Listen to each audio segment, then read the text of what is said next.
तो नहीं समझ सकता। इसी को आदि नाम कहते हैं। ये आत्मा का नाम ही पर्यायवाची नाम है, आदि नाम, आदि अक्षर, ये आत्मा के पर्यायवाची नाम है, आत्म देव के। तो इसलिए साहिब ने बोला आदि नाम हम भाग सुनाया और मूर्ख जीव समझ नहीं पाया। यानी मैंने तो आत्मा के बारे में चिल्ला चिल्ला के समझाया लोगों को, लेकिन ये जीव समझ ही नहीं पाया कि आत्मा क्या चीज है। और आत्मा के द्वारा जो अक्षर पैदा हो रहे हैं उनको पकड़ के बैठ गया। आत्मा ना होती तो शरीर से ये अक्षर निकलते कैसे, ये आवाजें निकलती कैसे? इन्हीं आवाजों की वजह से मंत्र बन गए। का खा गा पा फा वा टा ठा, ये सारे नाम इस आत्मा की वजह से निकल रहे हैं और इन्हीं अक्षरों से उठा उठा के मंत्र बन गए हैं। इन्हीं मंत्रों को जप जप के हम सोच रहे हैं हमारी मुक्ति हो जाएगी।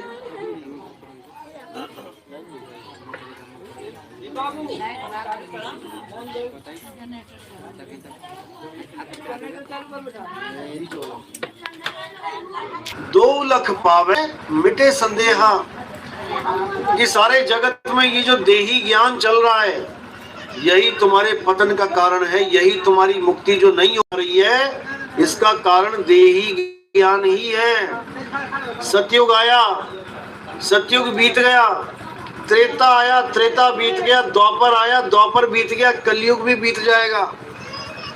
आज भी हम यहीं बैठे हुए हैं। सतयुग में आए, बहुत से जप तप किए, पूजा पाठ किए, व्रत किए, यज्ञ किए, हवन किए, वापस आ गए, मुक्ति नहीं मिली। त्रेता आया, त्रेता में पता नहीं कितने जन्म लिए, कितनी भक्तियां करी, नाम जपे, यज्ञ किए, सब कुछ किया, फिर वापस द्वापर में आ गए।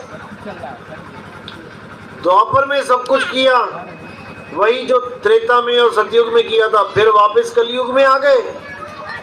यानी जितना कुछ भी हमने आज तक किया वो जीरो हो गया, क्योंकि यहीं के यहीं बैठे हैं, मुक्ति तो हुई नहीं। अगर वो सब करने पे मुक्ति हो जाती तो यहाँ कोई ना बैठा होता।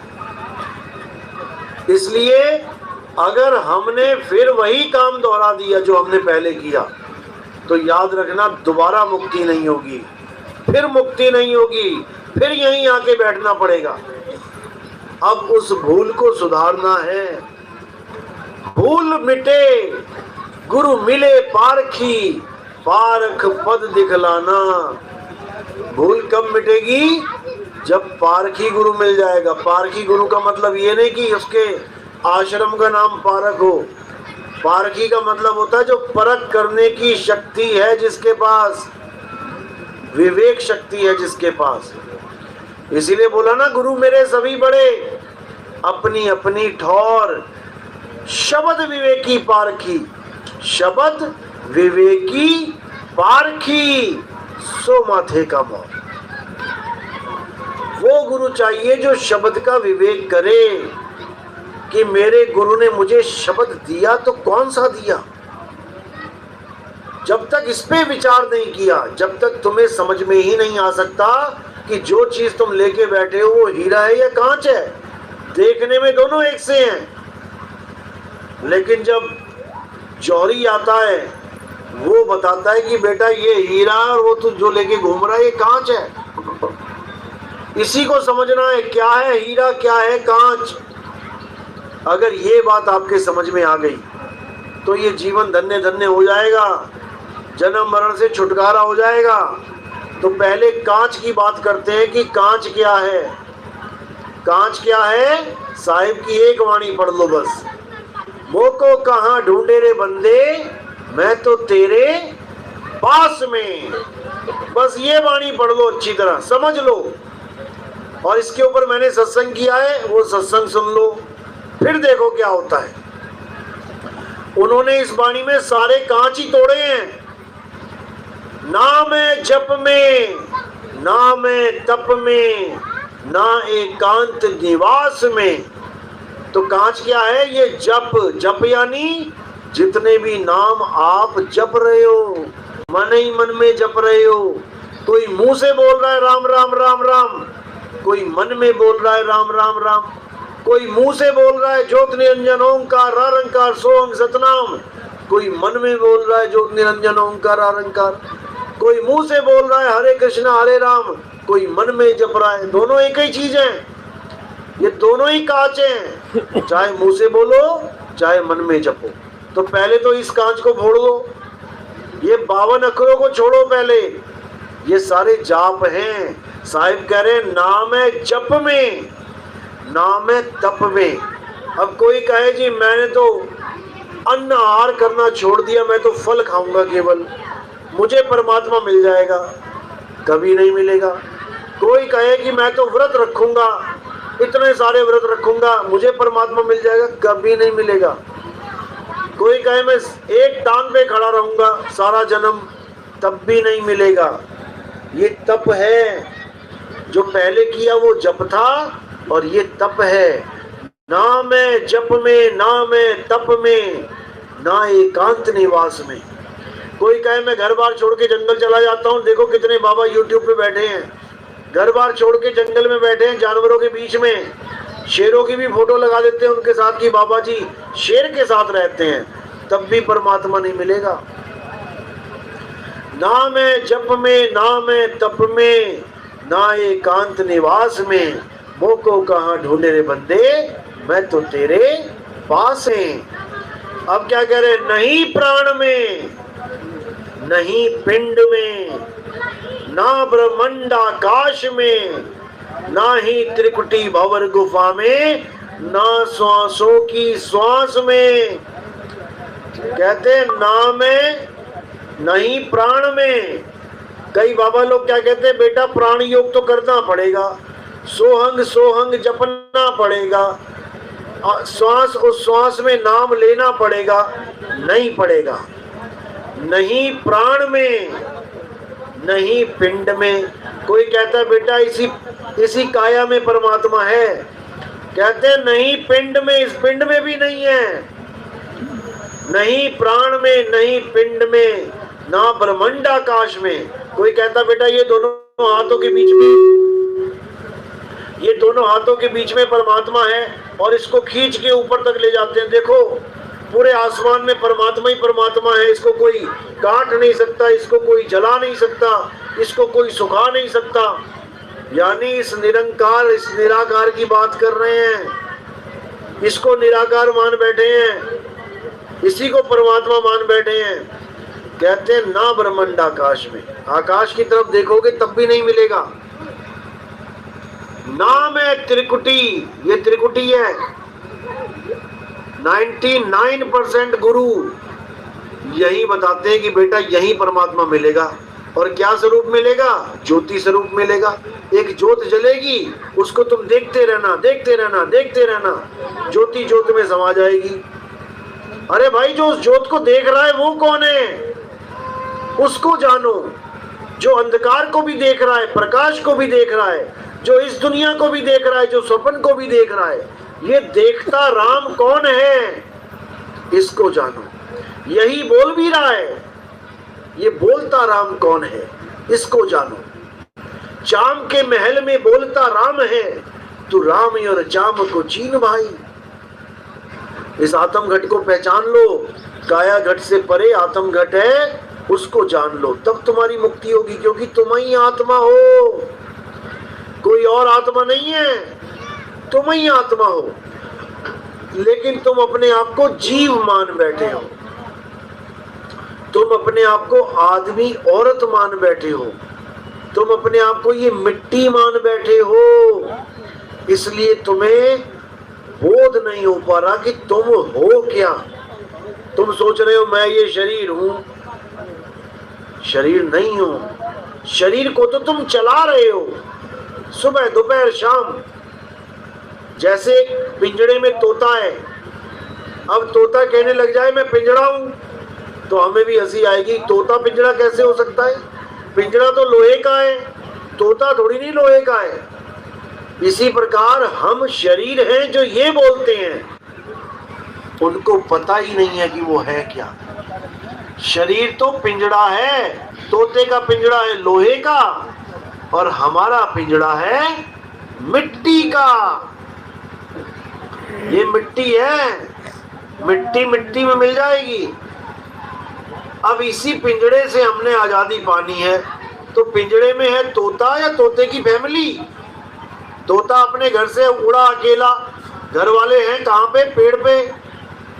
आके वो दाना चुगने लगा, बहेली ने पकड़ के उसको पिंजड़े में डाल दिया।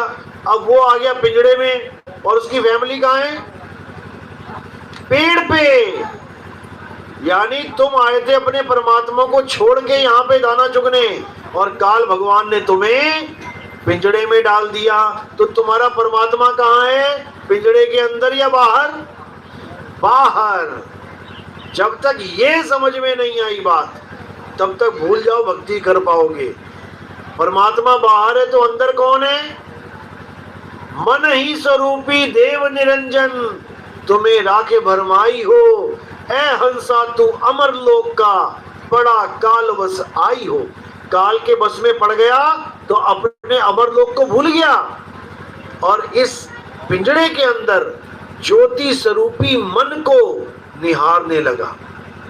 संतो तन खोजा मन पाया, मन ही श्रोता मन ही वक्ता, मन ही निरंजन राया। ये जितनी आवाजें टूट टूट के निकल रही है, ये मन निकलवा रहा है।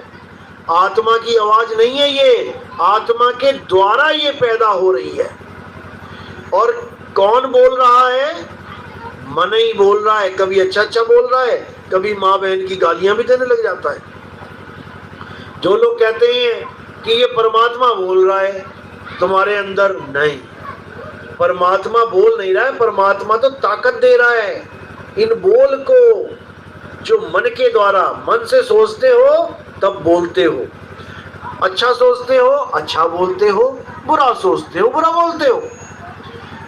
ये होगी मन की आवाज जो अलग अलग है, काया के द्वारा उत्पन्न होती है। ये गले में जो वॉइस बॉक्स है, आदमी का अलग औरत का अलग। आदमी की आवाज मोटी, औरत की आवाज पतली। अगर जीव जीव सब एक से हैं तो सबकी एक सी आवाज होनी चाहिए थी, लेकिन आवाज इस काया से होके आ रही है। जैसे बांसुरी, बांसुरी में ही मोटा सुर भी है, बांसुरी में ही पतला सुर भी है। मोटा सुर दे दिया आदमी को और पतला सुर दे दिया औरत को, है दोनों बांसुरी। तो इसी देही ज्ञान को समझना है। नहीं प्राण में, नहीं पिंड में, ना ब्रह्मांड आकाश में, ना मैं त्रिकुटी भंवर गुफा में, नहीं श्वासों की श्वास में। खोजी होए तुरंत मिल जाऊं, एक पल की तलाश में। कहे कबीर सुनो भाई साधो, मैं तो हूं विश्वास में। जब तक तुम्हें पूरा विश्वास नहीं हो गया कि इस वाणी के साथ मेरे गुरु का ज्ञान मैच हो रहा है, तब तक कहीं नाम मत लेना। अगर इस वाणी के साथ तुम्हारे गुरु का ज्ञान मैच हो रहा है तो समझ लो ज्ञान पूर्ण है। अब ऐसा भी हाल हो चुका है कि ये अधूरे गुरु जो 52 अक्षरी नाम देते हैं, बोलने लिखने वाले, वाणी ये भी गा रहे हैं, ना मैं जप में, ना मैं तप में, और करवा क्या रहे हैं इनसे पूछो? जप ही करवा रहे हैं, ये नाम जपवा रहे हैं, ये काका गागा से बने हुए नाम जपवा रहे हैं, ये हिंदी के नाम जपवा रहे हैं, क्योंकि ये हिंदुस्तान में पैदा हुए हैं। गुरु भी हिंदुस्तानी, चेला भी हिंदुस्तानी, हिंदी में नाम दिए, हिंदी में ले लिए। अब गुरु है हिंदुस्तानी और चेला है चाइनीज, चीन भाषा वाला।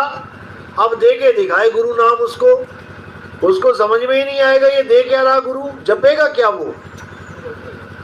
तुमने तो इसलिए जप लिए क्योंकि तुम्हें समझ में आ गए। सतपुरुष समझ में आ गया, जय राम समझ में आ गया, जय हनुमान समझ में आ गया। लेकिन जब भाषा बदल जाएगी तो ये सारे नाम अलग हो जाएंगे। अब उनको वो ज्ञान चाहिए जो उनके ग्रंथों में है। तुम्हारे भगवान राम, तुम्हारे कबीर, तुम्हारे नानक से उनको कोई मतलब नहीं है। उनको ज्ञान से मतलब है कि हमें आत्मज्ञान होना चाहिए। तो ये जितने भी नाम हैं ये सब आदमी के द्वारा बनाए गए नाम हैं, अपनी अपनी भाषाओं के। हिंदुस्तान में जो आदमी था, आदि मानव था, उसने हिंदी के नाम बना लिए। अंग्रेजों में जो आदि मानव थे उन्होंने अंग्रेजी के नाम बना लिए। जापान में जो आदि मानव थे उन्होंने जापानी के नाम बना दिए। हर देश में अलग अलग भाषाओं के नाम बन गए। अब अपनी अपनी भाषाओं में भगवानों के नाम रख दिए। अब सोचा इन्हीं को जब के भगवान मिल जाएगा, कभी नहीं मिलेगा। कबीर साहब कहते तंत्र मंत्र सब झूठ है, इनमें न भर में कोय, और सार शब्द जाने बिना कागा हंस ना होए। सार शब्द जाने बिना, यानी सार क्या है? इस दुनिया में एक ही सार है, और वो सार क्या है? आत्मदेव ही सार है। हे अर्जुन, तू और मैं शरीर नहीं है, तू और मैं आत्मा है। शरीरों के मारे जाने पर भी आत्मा कभी नहीं मरती। इस शरीर को शस्त्र काट सकता है, अग्नि जला सकती है, वायु सुखा सकती है, जल भिगो सकता है, लेकिन आत्मा को कोई कुछ नहीं कर सकता। तो आत्मा ही सार है, और इसी आत्मा को सतनाम भी कहते हैं। दो प्रकार के नाम हैं, एक सतनाम, एक झूठा नाम, असत नाम। सतनाम वो है जिसका कभी नाश ना हो। असत नाम वो होते हैं जो खिर जाते हैं, खंडित हो जाते हैं, टूट जाते हैं। तो साहिब कह रहे हैं मुंह से बोले जाने वाले जितने भी नाम हैं ये सब खंडित नाम हैं। इसके लिए साहिब ने बोला 52 अक्षर लोक त्रय, सब कुछ इन्हीं माही, ये आखर खिर जाएंगे, वो आखर इनमें नहीं। ये आखर खिर जाएंगे, खत्म हो जाएंगे, कच्चे घड़े की तरह टूट जाएंगे। फिर कहते हैं जीव से बोले जाने वाले जितने भी अक्षर हैं ये सब नाशवान है, लेकिन जो आदि अक्षर है, जो आत्मदेव है, वो नाशवान नहीं है। 52 अक्षर जीव आधारा, आदि अक्षर जीभ्या से न्यारा, वाही को सत सिमरण कहिए। चाहे सत सिमरण कह लो, चाहे सत करतार कह लो, चाहे सत पुरुष कह लो, चाहे सत नाम कह लो, एक ही चीज है, उसको जानना है। तो कह रहे सत्य नाम है सार, बूझो संत विवेक करी, उतरो भवजल पार, सतगुरु का उपदेश यही। सत नाम ही सार है। सार क्या है? आत्मा। सत नाम हमारी आत्मा है। बूझो, बूझो यानी ढूंढो, खोजो। जैसे कहते हैं पहेली को बूझो, खोज के बताओ क्या क्या उत्तर आएगा इसका। ऐसे ही आत्मा को खोजा जाता है। खोजी होए तुरंत मिल जाऊं, एक पल की तलाश में। क्यों? क्योंकि वो वस्तु है। आत्मा एक वस्तु है।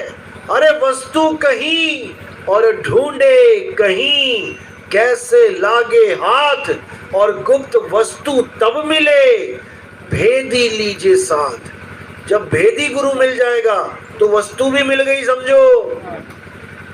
भेदी लीना साथ में, दीनी वस्तु लखाए, और कोटि जन्म का पंथ था, पल में पहुंचा जाए। अब वो वस्तु क्या है? वो आत्मा ही वस्तु है। अपनी अपनी वस्तु लेके आए हो कि घर छोड़ाए? साथ में लेके आए हो ना। जिसको साथ में लेके घूम रहे हो उसी का ज्ञान नहीं है, बस ये समझ लो। मोको कहाँ ढूंढे रे बंदे, मैं तो तेरे पास में। ये आत्मा तुम्हारे पास ही है। पास बोला जाता है, पास असल में तुम ही हो। जब तक तुम अपने आप को नहीं जान पाते हो तुम खुद से ही दूर हो, और जब खुद को ही जान गए तो तुमसे पास और कोई हो भी नहीं सकता। तुम ही तुम हो। तो साहिब कह रहे हैं इसी आत्मा का ज्ञान लेने के लिए गुरु के पास जाते हैं। जो वस्तु तुम्हारे पास है, जो तुम लेके घूम रहे हो, उसी आत्मा का ज्ञान गुरु से लिया जाता है। लेकिन दुख के साथ कहना पड़ता है, आज कल के जितने भी आज तक के गुरुआ लोग हैं, ये तुम्हें आत्मज्ञान की जगह मंत्र ज्ञान दे देते हैं, अक्षर ज्ञान दे देते हैं। वस्तु मेरे पास है, नोट भरा पड़ा है पैंट की जेब में, लेकिन मैं आगे ढूंढ रहा हूं, नहीं मिल रहा। अब गुरु के पास गया, गुरुजी मेरे पैसे खो गए हैं, मुझे बताओ कहाँ है। और नकली गुरु होए तो क्या कहेगा, बेटा घर जाके 2.5 घंटे जपना, पैसा पैसा पैसा पैसा पैसा। ये हाल है गुरु का। जो वस्तु तुम्हारे पास है उसको लखाव कराने की जगह तुम्हें नाम जपवा रहा है। इसीलिए साहिब ने कहा कि इन गुरुआ लोगों को ज्ञान ही नहीं है, इनको अपने स्वरूप का ज्ञान ही नहीं है, इनको आत्म ज्ञान ही नहीं है। और बैठे कहाँ हैं? आत्मा के ही पास। सब लेके आए हैं अपनी अपनी आत्मा घर से। कहाँ रख के लेके आए हो? झोले में? कहाँ रखी आत्मा? पास में है, लेकिन है कहाँ? ये किसी को समझ में नहीं आ रहा। गले में हार है और दिमाग से निकल गया कि मैंने पहन रखा है। ढूंढ रहे हार कहाँ है, हार कहाँ है, हार कहाँ है। चश्मा सिर पे घुमा दिया, अब ढूंढ रहे भैया चश्मा कहाँ गया मेरा। अब ढूंढते रहोगे। तो कहते कस्तूरी कुंडल बसे, मृग ढूंढे वन माही, और ऐसे रमता राम है, ये दुनिया जाने नाही। इसी आत्मज्ञान को रमता राम बोला गया है। जल में मीन प्यासी, मुझे देखते आवे हासी। आत्म ज्ञान बिना नर भटके, कभी काबा कभी काशी। मंत्र ज्ञान बिना नर भटके नहीं बोला कि गुरुजी के पास गए थे नाम लेने परमात्मा का एक, और गुरुजी ने 5-5 पकड़ा दिए थोक के भाव, लो बेटा ये 4 एक्स्ट्रा ले जाओ। जब परमात्मा एक है तो नाम भी एक होना चाहिए। कोई 5 नाम दे रहा है, कोई 10 नाम दे रहा है, कोई लाख नाम दे रहा है। और साहिब कह रहे हैं करोड़ों नाम संसार में, इनसे मुक्ति ना होए। गुप्त नाम सतपुरुष का, पूछे बिरला कोई। पूछना है इसको, पूछो यानी ढूंढो। इसी आत्म ज्ञान को ढूंढना है। आत्म ज्ञान का मतलब समझ लो। आत्म ज्ञान का मतलब ये नहीं कि तुम गुरुजी के पास गए, उन्होंने कोई मंत्र दे दिया जपने के लिए और तुम कहते हो हम तो गुरुमुख हो गए। आत्म ज्ञान का मतलब है, जैसे आत्म कथा का मतलब है खुद की कथा लिखना, ना कि किसी और की। आत्म हत्या का मतलब है किसी और की हत्या करना, खुद की हत्या करना, ना कि किसी और की। आत्म रक्षा का मतलब है पड़ोसियों की रक्षा करना है। उनसे पूछो, मुझे क्या पूछो। गाड़ी का ड्राइवर कहाँ है भाई? हमारी गाड़ी का ड्राइवर कहाँ है? ढूंढो उसको, फोन करो। उधर जाओ ना, इधर क्यों आए हो? आत्म रक्षा का क्या मतलब है? खुद की रक्षा करना, खुद की। आत्म निर्भर का मतलब क्या है? खुद पे निर्भर रहना, ना कि किसी दूसरे पे। इसी प्रकार आत्म ज्ञान का मतलब है खुद का ज्ञान,